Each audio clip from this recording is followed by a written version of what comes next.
Секое едно нешто во посакувањето кон сопственото совршенство го посакува самиот Бог.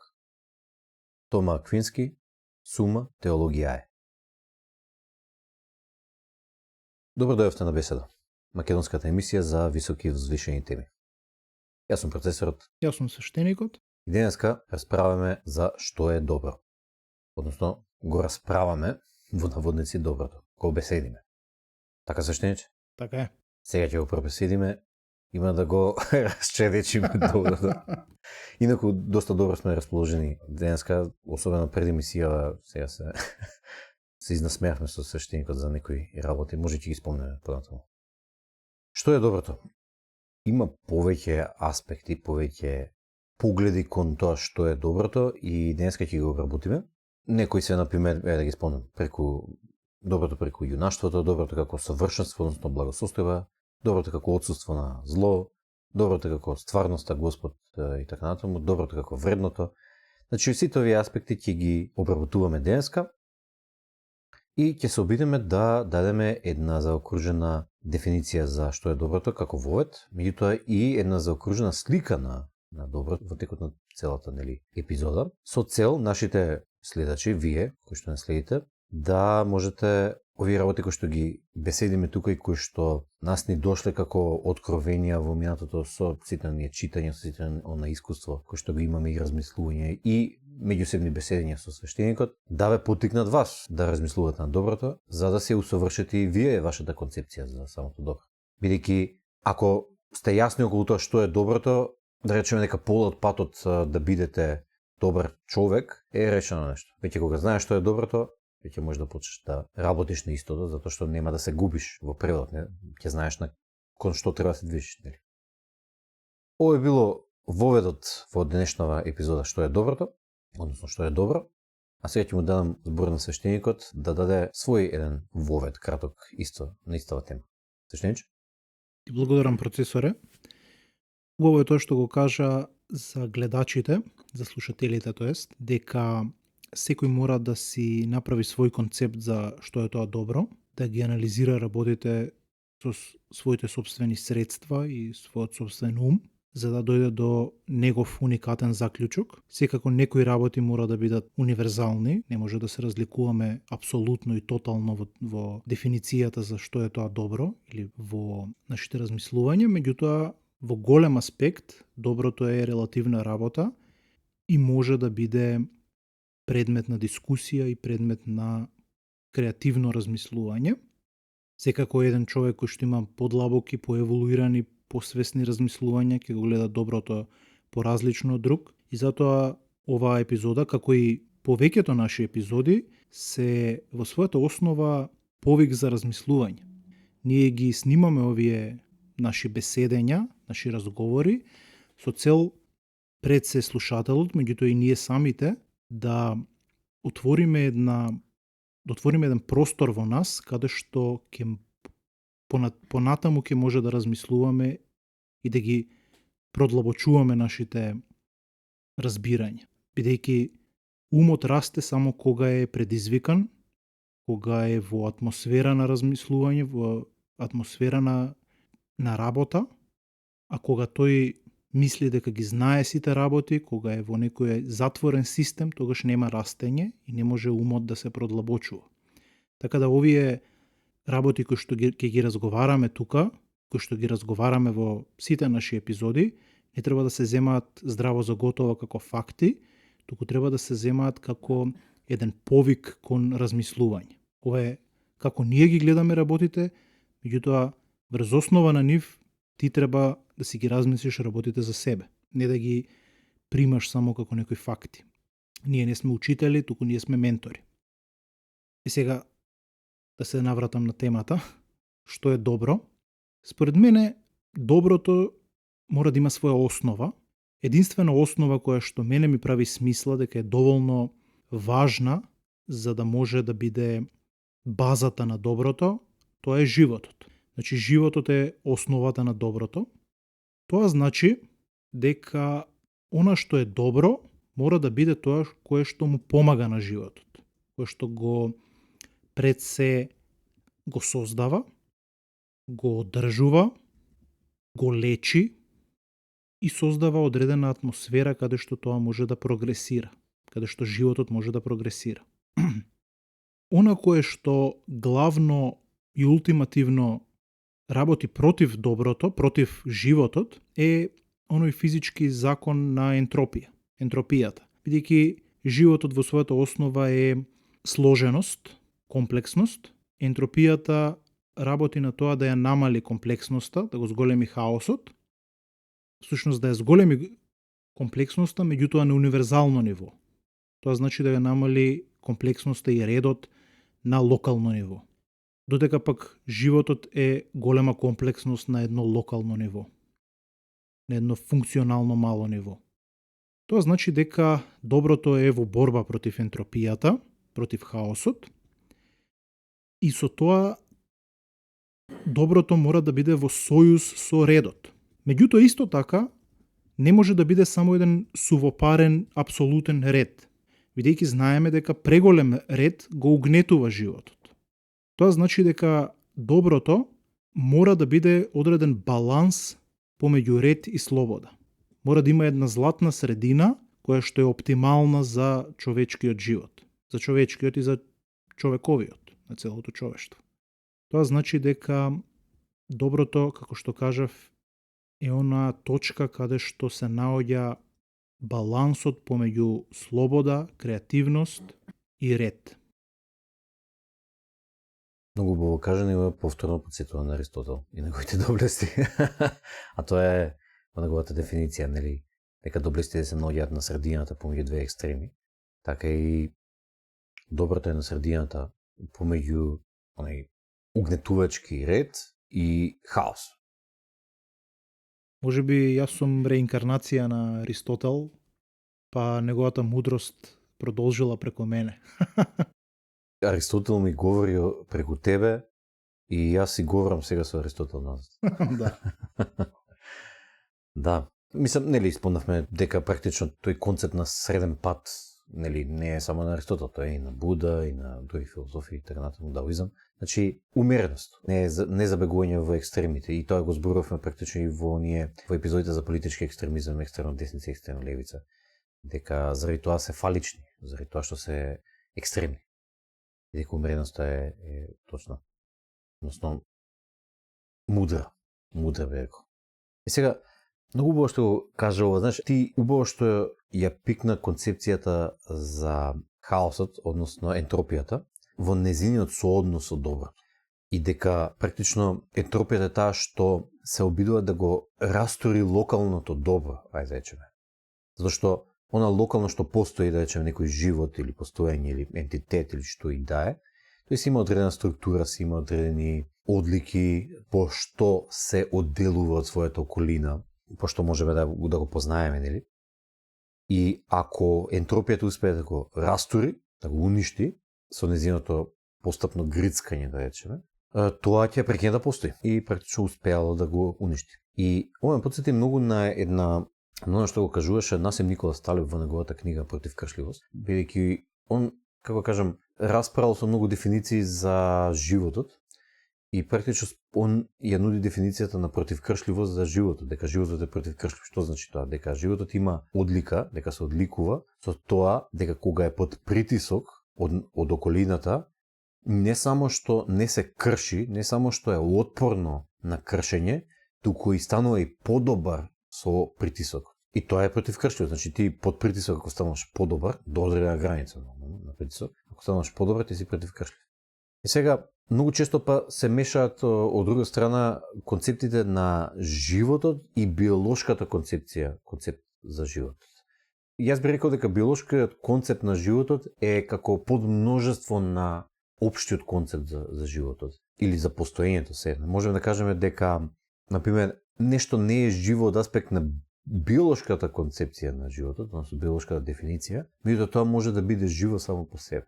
Не знам, некој систем или некој екосистем или некоја цела планета или систем на планети, сончев систем сеедно, кои што тие самите по себе постојат и имаат одредено постоење, имаат одредено субјективитет, објективитет и така натаму, а всушност според биолошката концепција, односно дефиниција, не би биле живи.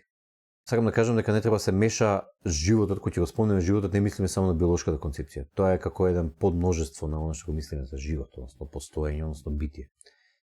Сега, дали би сакал ти да почнеме, например, со овие перспективите што ги спомнавме преска и да ги образложуваме една по една? Да почнеме, например, со доброто преку јунаштво. Дали би сакал ти да дадеш вовет или сакаш јас да дадам вовет? Може да започнеш ти да дадеш еден вовет, па јас ќе се надоврзам. Само што сакав да коментирам нешто за она што го кажа со против кршливоста, бидејќи навистина доброто не е само отпорност кон ентропијата, кон стресот, кон уништувањето, туку доброто мора да биде нешто кое што расте кога има отпор, расте кога има стрес. Значи не е нешто кое што го трпи стресот и преживува, туку нешто на кое што му треба стрес за да напредува, за да постои. Точно така. И дури биолошкиот живот, ама и секое добро, веројатно треба да има способноста да ја извади ентропијата, да ја намали ентропијата кај себе си локално, а да ја извезе некаде над глобално, да речем, и на друго место, со цел да се одржи себе си. Зашто ако го нема ја нема таа способност, ќе го снема. Кога? Тогаш ентропијата ќе го уништи. Во ред, да почнеме со доброто преку јунаштвото. Значи, накратко, овој го дискутиравме и во претходната наша епизода, каде што ги дискутиравме 4 јуначки вредности, тие се вистина, љубов, правда и слобода. Значи, таму испомнавме дека јунакот е оној кој што му служи на животот, неговата заштита, подобрување и продолжување. И практично за јунакот тоа му служи на животот, тоа значи дека животот го ставил како свој идеал, како на пиедестал го ставил и кон него е насочен и за него се жртвува. Сега, ако за него се жртвува, тогаш тоа за кое што се жртвува е доброто. Тој сака да го постигне доброто или да го заштити. А што е тоа? Тоа е живот. И овие 4 вредности, вистина, љубов, правда и слобода, практично се аспекти на доброто. Тие се како треба некој да постапува од еден аспект, како некој треба да постапува за да стане јунак, практично за да оствари оваа служба кон животот, неговата заштита, подобрување и продолжување. А од друга страна се и самото добро. Значи се како различни перспективи на доброто. И нели баш во претходната епизода спомнавме дека практично секоја од овие 4 вредности, ако ја земеме самата по себе, е мост кај што ги спојува другите 3 вредности. И таа е перспективата, таа е еден вид на спој за сите други 3 вредности, тие меѓу себе се испреплетени многу цврсто. Нивното испреплетување, кој ќе го видиме холистички, е доброто. И накратко, доброто преку јунаштвото, значи јунакот му служи на животот, значи за јунакот животот е доброто. Што би скоментирал ти? Се согласувам. Мислам дека тука круцијална главна поента е жртвата.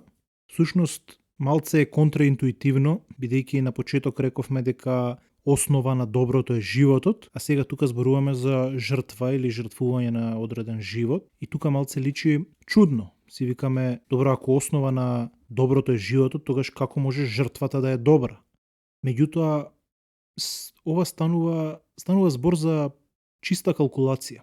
Доколку жртвата е корисна за да се спаси, да се жртвува одреден дел од животот или одреден сегмент од севкупноста на животот, за да се спаси поголем дел од севкупноста на животот, тогаш ние всушност на другата страна од равенката, во сумата, гледаме дека сме направиле поголемо добро за животот, поголема корист за животот, отколку штета. Ако јас како јунак, да речеме, се жртвувам себе си за да спасам двајца од давење, а при тоа го жртвувам својот живот и се удавам, јас сум спасил 2 живота, а еден живот сум жртвувал. Така да, ова е многу прост пример, меѓутоа тука може да се види дека зошто јунаштвото е добро. Зошто жртвата е добра? Бидејќи тргуваш помал дел од животот за да спасиш поголем дел. Чиста математика, чиста трговија на еден ист ресурс. Всушност подобрување и зголемување на тој ресурс. Затоа јунаштвото е толку важно и затоа јунаштвото е добро, бидејќи всушност на овој начин ако гледаме, јунакот е трговец со животот. Меѓутоа секогаш тргува паметно и секогаш инвестира помал живот за да спаси поголем живот. збориме во квантитет. Во квалитет, можеби не секогаш е така, меѓутоа жртвата секогаш остави еден пример на како треба да се живее квалитетно, така да и на долга трка јунаштвото секогаш создава и квалитет во животот, бидејќи остава пример за тоа како треба да се живее и како треба да се постапува со животот. Дека не треба да се биде себичен со животот, не значи дека ако основа на доброто е животот, дека ти треба да се затвориш дома и да не се доведеш себе си во никаков ризик, бидејќи животот е единственото свето нешто кое што постои, сега не смееш да го изгубиш. Не, треба да го живееш животот, треба да го експресираш. Меѓутоа, не да го потрошиш залудно, ама кога си во одредена ситуација да треба да спасиш или да подобриш поголем дел од севкупноста на животот, тогаш без размислување јунакот го жртвува својот живот. Ова што го кажа сега е многу битна работа и убаво што кажа дека многу луѓе би биле збунети од ова што го расправаме тука во смисла, чекај сега, животот е доброто, ама мојот живот треба да го жртвувам за други, па нели мојот живот вреди? Да, твојот живот вреди. Не треба, како што рече свештеникот, не треба за џабе да изгориш, не треба за глупост да изгориш. Тука доаѓа практично онаа вредност на вистина, која што треба да ти даде перспектива, треба да ти даде мудрост за што, каде точно треба да се жртвуваш. Значи не е за глупост, тука се жртвуваш на точното место, на мудар начин, за да на крајот кумулативно оствариш подобар ефект за животот, неголи што бил претходно пред твојата жртва. И уште една работа што сакам да ја спомнам околу јунаците, а тоа е дека тие собствениот живот го перцепираат како да има алатна вредност. Што значи тоа? Тие нивниот живот го земаат како алатка која што се користи со цел да се подобри живот. Значи за нив, за јунакот, животот му е алатка. Тој не му е цел сам по себе. Неговата цел е да го искористи својот живот за да прави добро или да му со други збори да му помогне на живот. Значи тоа не значи дека себе си не се почитува, не значи дека за глупост би си го потрошил својот живот, апсолутно не.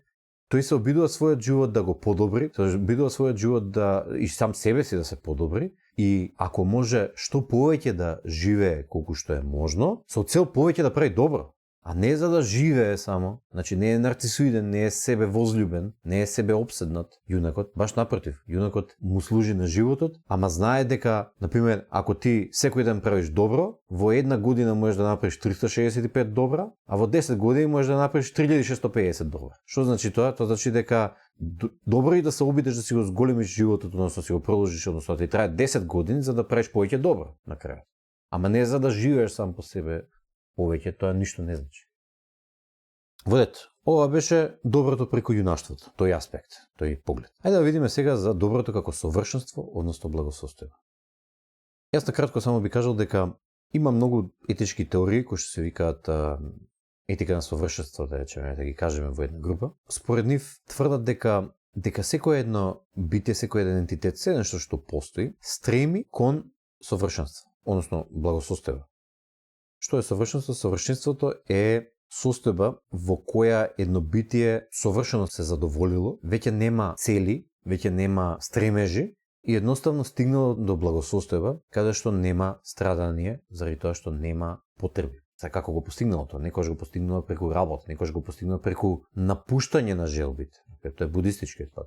Или даоистичкиот пат, едноставно прифаќање дека и желбите се вред и се е вред и се е еден флукс кој што се случува цело време. Меѓутоа, состојбата на совршенство е онаа состојба каде што настапува благосостојба, каде што веќе едно битие е задоволено крајно. И кога ќе постигне таа состојба, тоа битие го постигнало доброто. Тоа е аспект на онаа теоретска етика. Сега свештеникот ќе каже од негов аспект што мисли за концептот на доброто како совршенство, односно благосостојба. Па како што кажавме, нели основа на доброто е животот, ќе го повторив тоа по 100 пати, пак ќе го повторам. Тоа значи дека доброто мора да го брани животот, тоа го видовме во јунаштвото, мора да го создава животот, значи да помага во создавање, мора да го подхранува и едно од најважните аспекти, мора да го држи во баланс, мора да држува хармонија, да го чува во едни оптимални услови, каде што ќе му биде најпријатно за да постои и за да напредува животот. Тоа е она што ние го нарекуваме благосостојба.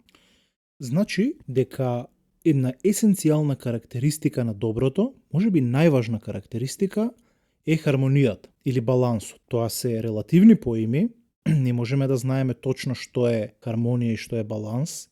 Кај секој човек е различно, секој систем од луѓе е различно, за различни народи различен баланс е оптимален, различна е хармонијата за една компанија, да речеме, или за едно племе во Африка. Ке нив има различни поими, различни потреби за што е тоа што ќе им донесе благосостојба. Меѓутоа, самиот концепт на благосостојба, самиот концепт на оптимално постоење подразбира баланс.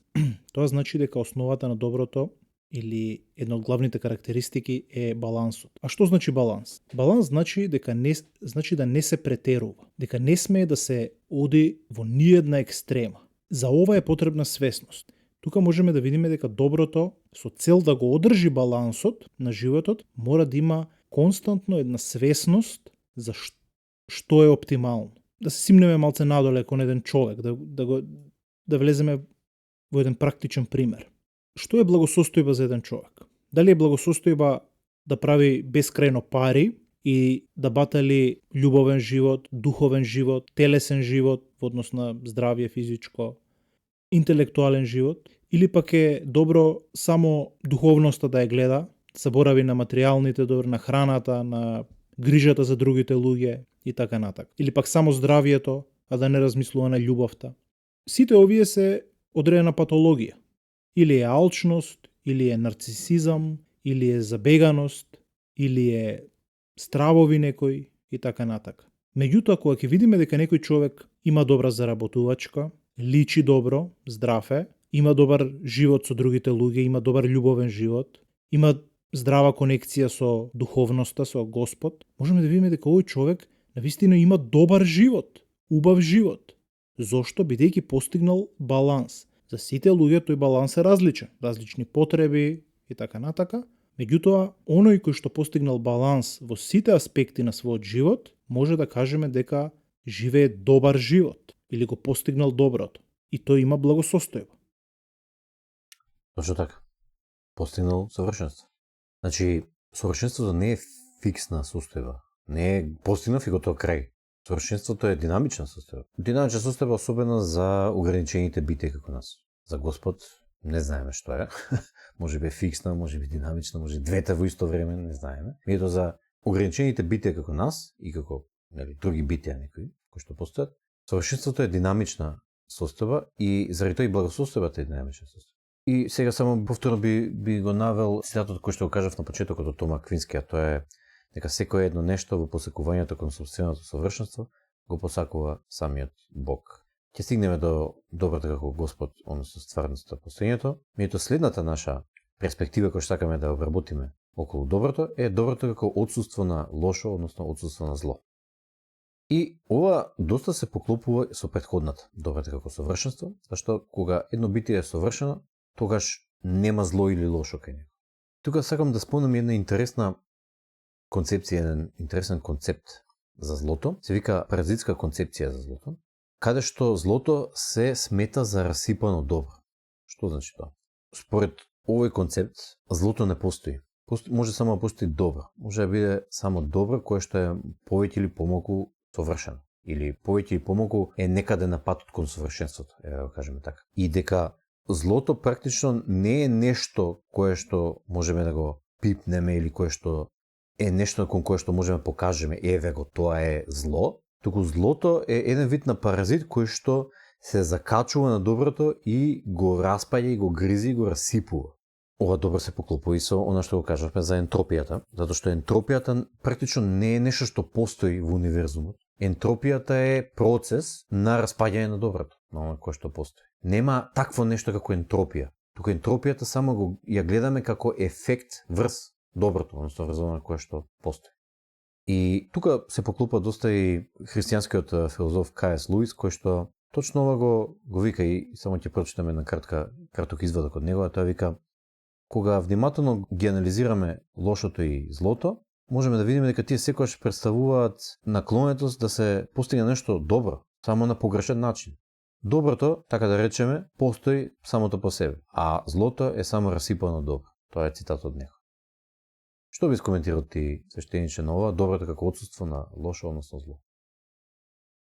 Ова размислување, оваа филозофија е според мене многу стара, бидејќи сум ја слушнал на многу места и сум ја прочитал од многу различни филозофи, кои што на еден или на друг начин сакаат да го покажат злото како некако активна сила, туку како отсуство на добро, отсуство на светлина. Онаму каде што Господ се уште не допрел. Ако видиме светлината која гледаме како добро, а темнината како зло, да речеме, тогаш темнина реално не постои. Постои само светлина, темнината е отсуство на светлина. Она што е темно е тоа каде што светлината се уште не стигнала да го осветли.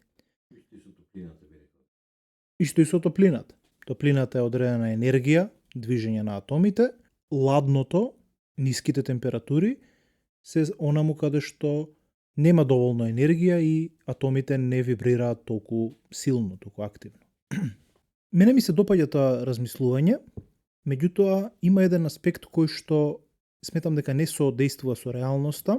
Тоа е онаа концепција дека злото е таму каде што Бог се уште не допрел, бидејќи тоа ја создава онаа дилема која што вели, добро, тогаш дали тоа значи дека Бог не е семокен, бидејќи ако е семокен, тогаш ќе допре секаде. Ако не е семокен, тогаш се обидува да допре, ама не успеал да допре. Јас би рекол дека оваа филозофија, ова размислување функционира само во аспектот на незнаењето.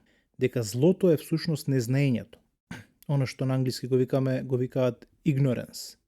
Всушност, тоа е разработено во многу религии и во христијанството, бидејќи злото само по себе не е некоја активна малициозност, некоја потреба за уништување на животот, туку тоа е, често се вели дека патот до пеколот е поплочен со добри намери. Често тоа е добро или потреба за добро, која што е направена на грешен начин или недоволно размислена, со недоволно познати факти и така натака. Затоа мислам дека убаво е да се каже, точно е да се каже дека злото е всушност незнаењето.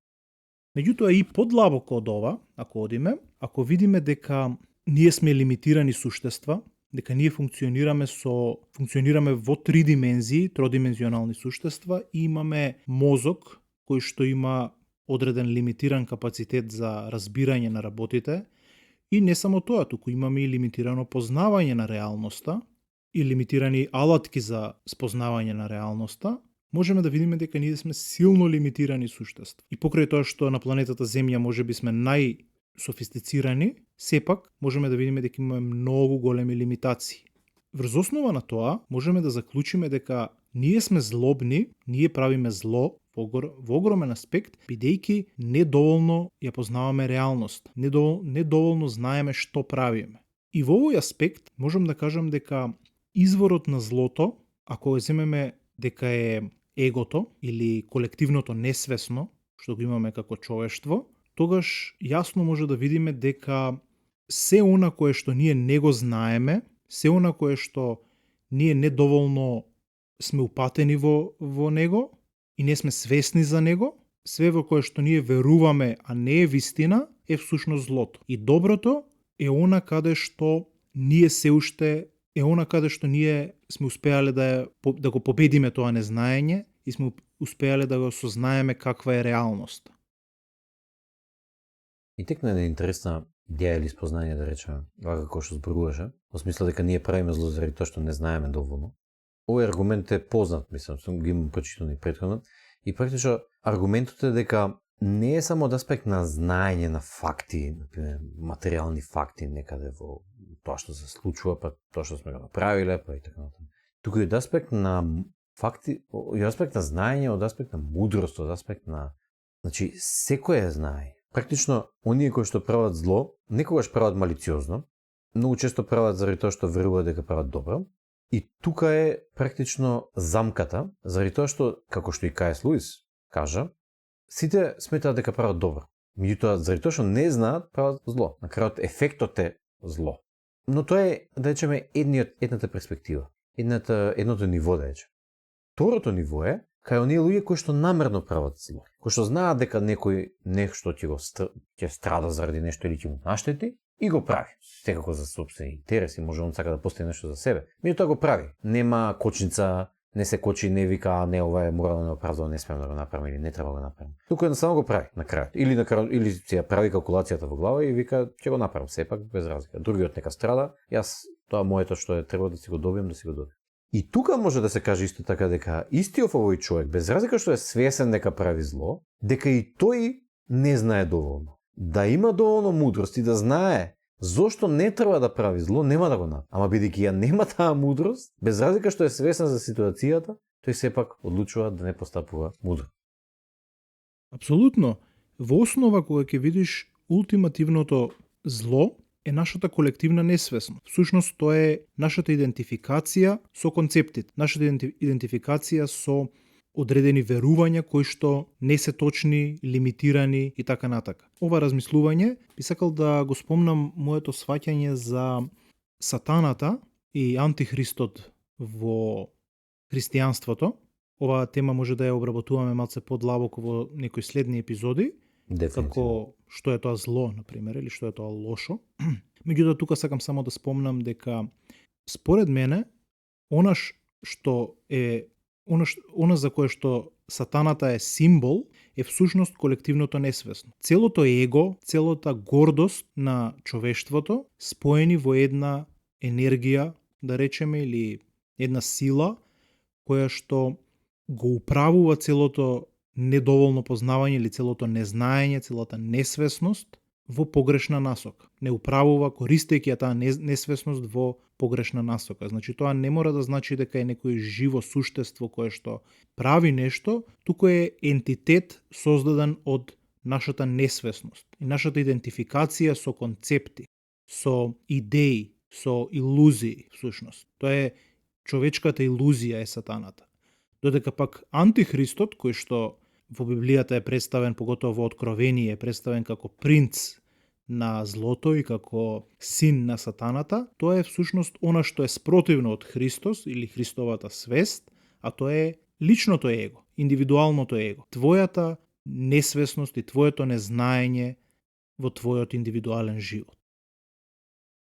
Токму така. И затоа јас често имам еден вид на борба против нарцисоидноста, односно со други зборови себевозљубеноста, затоа што од тука произлегува злото. Името на, особено кај католиците, името на сатаната е Луцифер, на паднатиот ангел, нели? А Луцифер е ангелот на светлината, а светлината е знаењето. Ама заради тоа што сме ограничени суштици и заради тоа што сме се одделили од Бог, ние веќе не сме со неговата мудрост и интелигенција, IQ бесконечно, туку сме со IQ 100, 120, 170, 65, не е битно, се движиме околу 100 сите. И тоа значи дека тоа што ние можеме да го поимаме како знаење од општото знаење на светот, како функционира, е многу мало, многу расипано, многу една штрба верзија на крајното на знаење, на крајната мудрост. И заради тоа, ако се однесуваме дека тоа што го знаеме е многу големо и имаме надменост околу нашето знаење, практично во нас дошол Луцифер. Односно, сме станале нарцисоидни. Сме се себе возљубиле, сме се заљубиле во себе си. Дури католиците имат една идеја на дека падот од човештвото настанува кога умот се заљубил сам во себе си. Кога заради тоа што се заљубил сам во себе си, престанал се одделил од Бог и од она чистото постоење и почнал сега да мисли дека е нешто посебно, до толку посебно, што не само што е посебно нешто, туку и се друго треба да му служи нему. Вистината е дека умот е само дел од флуксот, дел од целиот процес на постоење и тој не е одделен. Во крајна линија не е одделен. И ако можеме да го видиме универзумот од аспект на Господ, ќе видиме дека сите битија, се она што постои во стварноста, не се одделени едни од други. Тие се Господ, се е тоа истото, се е Господ. Господ е во се тоа. Меѓутоа, тие самите битија мислат дека се одделени. И тука е замката, тука е себевозљубувањето и оттаму доаѓа и злото. Процесоре, ти си еден класичен панпсихист. Благодарам. Интересното е што таа идеја за панпсихизам, односно дека постои ум во се, и дека умот е, како кажам, во основата на битисувањето, таа идеја мене ми текна уште пред да знам дека воопшто постои таква теорија за панпсихизам, и после ја најдов дека некој ја смислил дека не ми текнало мене, не ми паднало од небо, туку и некој друг ја смислил. Така е, така е. Тоа што сакав да го додадам е дека всушност символички гледано или метафизички да речеме, нашиот пад од рајот или нашиот пад од рајската градина е во моментот кога сатаната, Луцифер, ни ја дал светлината или во приказната е кога не излажал да го земеме јаболкото од дрвото на познавањето на доброто и злото. Што значи познавањето и доброто и злото? Тоа значи да правиш разлика помеѓу добро и зло. Тоа значи да станеш свесен дека ти си посебен од реалноста, ти си посебен од надворешноста. Животните не се свесни за тоа. Животните живеат како да се дел од самата природа. Тие се грижат за својот живот, меѓутоа тие не се доволно свесни дека се надвор од природата. Туку тие се водени од нагоните кои што и припаѓаат на природата. Ние, за разлика од нив, сме свесни и со помош на нашиот мозок, со помош на нашиот интелект, сме станале доволно свесни дека сме одвоени од природата. Всушност тоа е илузија, тоа не е вистина. Меѓутоа ние сме дошле до одреден заклучок, вкоренет длабоко во нас, користејќи го нашиот ум, дека ние сме посебни, дека ние сме надвор од се друго, од реалност, од постоењето или од природата да речеме. И со тоа ние сами сме излегле. Ние практично сами сме излегле од рајот, бидејќи сме се одвоиле од него. На некој начин сатаната не излажал со тоа што ни дал интелект, ни дал поголема способност за размислување од животните, меѓутоа тој интелект создал цивилизација, создал човештво, меѓутоа неминовно не одвоил од постоењето, од Бог. Меѓутоа, во ова јаболко, во ова отровно јаболко, има и една многу голема шанса, а тоа е повторно да се вратиме во рајот, овој пат со интелектот кој што сме го добиле при излегувањето од рајот. Да се вратиме уште посилни, уште попаметни. Тоа е, всушност, метафизички гледано, да го победиме антихристот во нас. Да, значи да се вратиме во рајот со самосвест.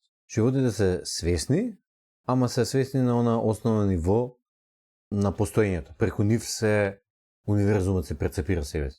Ние сме станали самосвесни и од тука сме почнали да се отуѓуваме, меѓутоа можеме да напредуваме преку преку работа на себе си, преку духовна работа и преку напуштање на егото и напуштање на надменоста, на горделивоста, да останеме самосвесни, а сепак да се вратиме во рајот и во благосостојбата и во совршената состојба, а тоа е повторно се вплотиме со Бог. И ова многу се поклопува и со онаа будистичка теорија на психолошкиот развој, што имаме дискутирано јас и ти, а тоа е дека поред нив, например, едно битие или едно бебе кој ќе се роди човек, кој ќе се роди човекот на почетокот е свесен како животните, она е како да кажам несвесно просветлен. Тој е свесен цело време, живее во моментот и така натаму. Меѓутоа потоа нели како што расте и како што му се зголемува капацитетот, интелектуалниот капацитет и сето тоа, почнува да расправа со концепти, со апстракции и почнува да се отуѓува од таа она сепостојана свест која што постои цело време.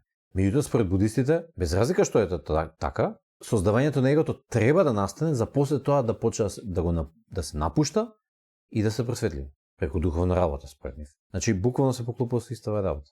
Дека ние можеме да станеме и подобри на крајот на овој начин. Заради тоа што имаме уште еден слој уште еден квалитет кој што претходно го нема. Добро, можеме да се префрлиме и на следниот аспект, а тоа е доброто како Господ, стварноста, односно постоењето. Овие доста се поклопуваат со сите претходни и практично, не знам дали нашите гледачи забележаат дека сите овие се надградуваат едни во други и се испреплетуваат. Заради тоа што нормално зборуваме за истата работа, што е добро. Ова се само различни аспекти на нив и нормално дека ќе се поклопуваат.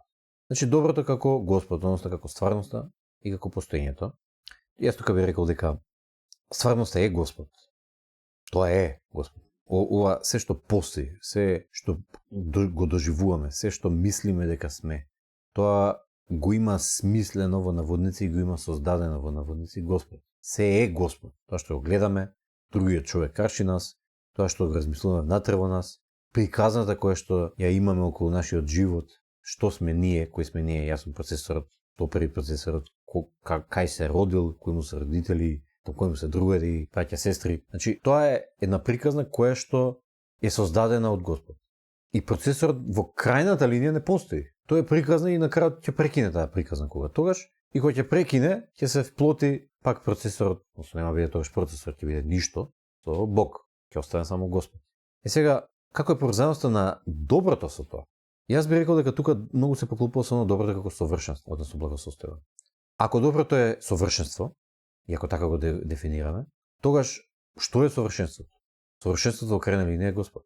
И па ако Господ е совршенството, Господ е доброто. Кратко кажано. Свештениче, ти што би искоментирал? Добро, ова е веќе ултимативната дефиниција за доброто. Ова е што е доброто на највисоко, на најдлабоко ниво. И тука јас би рекол дека доброто е се она кое што не се менува. Она кое што постои и не прекинува со постоење. Не ја менува дури ни својата форма, бидејќи е над формата. Во тој контекст, доброто, нели, како што кажав, е неменливо, вечно и не може да биде тоа што е минливо и тоа што е менливо. Бидејќи тоа е несигурно. Во него нема стабилност, во него нема, како што кажат, и совршенство, нема благосостојба, нема баланс. Се она кое што се менува, како што е материјата, како што се концептите во нас, како што се емоциите, нашите тела и така натака, се тоа не може ултимативно, зборувам, не може да се смета за добро, бидејќи е несигурно. Она што не се менува во нас, тоа е нашата свест. Меѓутоа, тука не зборам за свест како совест или како дали си свесен, туку зборам за она сведоштво во тебе, кое што го имаме сите, она око и она уво кое што ги гледа, кое што ги слуша мислите, кое што го гледа тоа што нашите очи го гледаат, оној сведок во нас кој што не прави ништо, туку само постои. Тоа е нашата свест. И тоа е нашиот живот. Животот и свеста се неделливи, тоа е едно исто. И тоа е всушност она кое што кај неживата природа можеме да го наречеме постоење. Едноставно информационо постоење. Постоењето, животот, свеста, тоа се едно исто нешто, кое што во зависност од тоа колку материјата е комплексна, се пројавува на различен начин. Меѓутоа, тоа е едно исто нешто и тоа е неменливо. Тоа е секогаш исто како што е. И нема форма. Не може да е нешто, бидејќи ако е нешто може да исчезне, може да стане друго нешто, може да ја смени формат. И ако е нешто, тогаш не може да биде друго нешто. Ако речеме дека свеста е жолта боја, не може да биде плава боја. Меѓутоа, за да биде свеста универзална, за да биде неменлива, таа мора да биде надвор од концептите, мора да биде надвор од се што постои. А сепак не може да не постои, бидејќи ние гледаме, чувствуваме дека постоиме. Значи таа не е непостоење, меѓутоа не е постоење, како што ние го разбираме. Таа е врвот. И заради тоа таа е вечна, таа е неменлива. И ултимативно таа е она што е добро. А се друго што произлегува од нејзе и што е менливо, или кое што таа го сведочи, а е менливо, не може да се каже на ултимативно ниво дека е добро. Да, мислам дека ти зборуваш за оној што понекогаш го нарекуваме наблюдувач, нели? Или од друг аспект го викаме и платното, че сите тие се аспекти на истото, она од внатре од нас, кое што гледа и кое што нема мисли, нема желби, нема потреби, едноставно присуствува, наблюдува. Тоа е тоа. Со тоа што ти кажа дека, и што е точно, тоа нема форма, тоа може да има било каква форма и во истовремено нема никаква форма, ја попрема формата која што ќе му се даде. Ако размислуваме на некоја мисла или ако преживуваме некоја емоција, тогаш во тој момент ја доживува таа форма, ја стекнува таа форма. Ако читаме книга, во моментот ја доживува, односно ја стекнува формата на тоа што го читаме во книгата. Ако не мислиме на ништо, нема форма. А ако гледаме шише пред нас, перцепцијата за шишето е таа форма. Значи, тој наблюдувач, тоа нешто, кое што не е нешто, тој се стекнува со формата која што му ја даваме во мигот, меѓутоа секогаш се враќа назад кон безформност. И тоа е крајното добро, затоа што тоа е Господ, тоа е совршенство. И будистичката пракса на медитација, незината идеја е практично да те доведе да видиш дека е така. Како? Преку тоа што ќе седнеш да медитираш, седнеш, стоиш, седно, на почетокот да речеме седиш, едноставно прифаќаш се. Што и да се случува, какви мисли да ти дојдат, што и да се случува во околината, едноставно ги прифаќаш сите работи. Тоа не значи дека треба да реагираш на нив. Баш напротив, може да изреагираш, може и да не изреагираш, меѓутоа треба да сватиш дека во секој случај е во ред. И кога ќе увидиш дека е така, кога ќе увидиш дека позади твоите мисли, кои што ти ги имаш неминовно, позади твоите желби, потреби, нервози, болки, кои што ги чувствуваш додека медитираш, има еден наблюдач кој што сите нив ги гледа, а тој наблюдувач не е тие, затоа што тие доаѓаат и си одат во мигот, а наблюдувачот останува, тогаш сваќаш дека тој наблюдувач е она, како да кажам, стварност која што секогаш постои во тебе. И бидејќи тој никогаш не се менува, тој никогаш не може да биде уништен, никогаш не може да биде напуштен, тој е траен, значи онака крајно траен, тоа значи дека тоа е доброто. Баш како што кажа свештеникот, тоа што е трајно, тоа што не е менливо, тоа што не е привремено, тоа е крајното добро. Епа, тој наблюдувач е крајното добро, затоа што е неменлив. Тој секогаш седи тука. А кој е тој наблюдувач? Тој е Господ однатре кој што гледа. Доброто како Господ, односно како стварноста, како наблюдувачот, како постоење. Свештениче, длабока тема.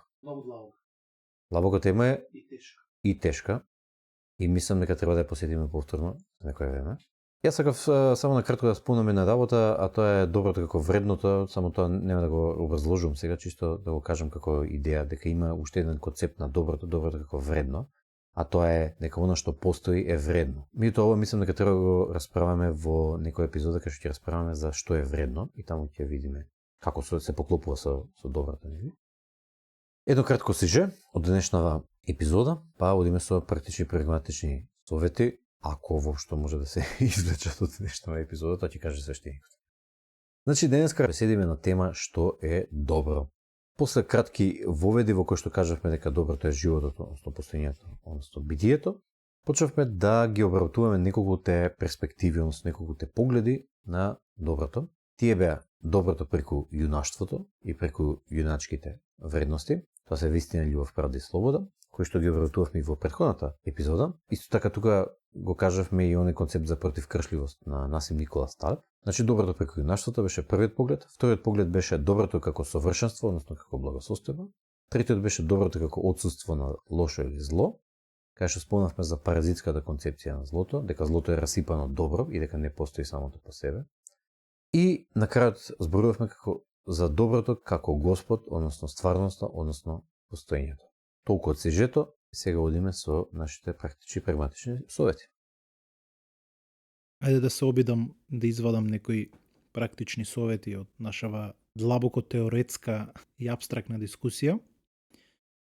Првин би рекол, зборувавме за јунаштвото, зборувавме за жртвата. Она што треба да се извлече тука како практичен заклучок е тоа дека не треба со животот да се биде себичен, не треба да се заштитува својот собствен живот без разлика на колку други животи можеш да спасиш и да им помогнеш, туку треба да се живее несебично со животот, да се биде јунак, тоа значи во одредени моменти да не се плашиш дури и да го жртвуваш својот живот за да спасиш повеќе животи. Или за да оставиш пример за како треба да се живе, со тоа што си го подобрил животот во иднина.